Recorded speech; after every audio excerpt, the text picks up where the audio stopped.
नमस्कार. आज माझ्या किचनमध्ये झटपट मसालेदार बिर्याणी तयार होते. चला सुरुवात करूया. तर सर्वप्रथम मी मॅरिनेट केलेलं चिकन थोडं शिजवून घेते.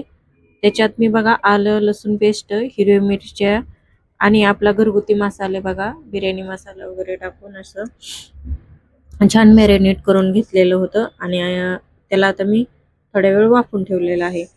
तर आता त्यात चिकन टाकून थोडंसं मसाल्यात आपण छान मिक्स केले. दरम्यान शिजलेला तांदूळ मी तयार केलाय. लांब अशी दाणेदार भाताची मजाच वेगळी आहे. आता लेअरिंग सुरू केली. खाली थोडंसं तांदूळ टाकलं. वर परत आपण मसाला, चिकन मसाला. तर कांदा मी सर्वप्रथम अगोदरच तळून घेतलेला होता.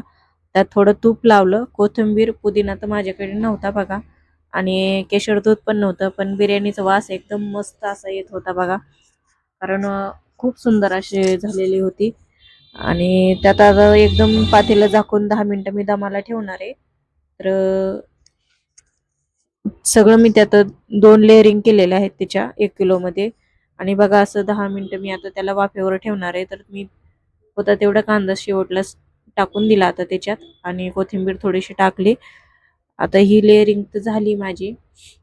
तूप पण टाकलं थोडंसं वरनं. तर फ्रीजमध्ये माझ्याकडे एक कणिक होती तीच मी आता ही ह्याला वापरणार आहे. तर हे बघा मी अशी कणिक लावून घेते आणि ही झाली माझी झटपट अशी दम बिर्याणी. आवडली तर लाईक करा आणि अजून अशा किचन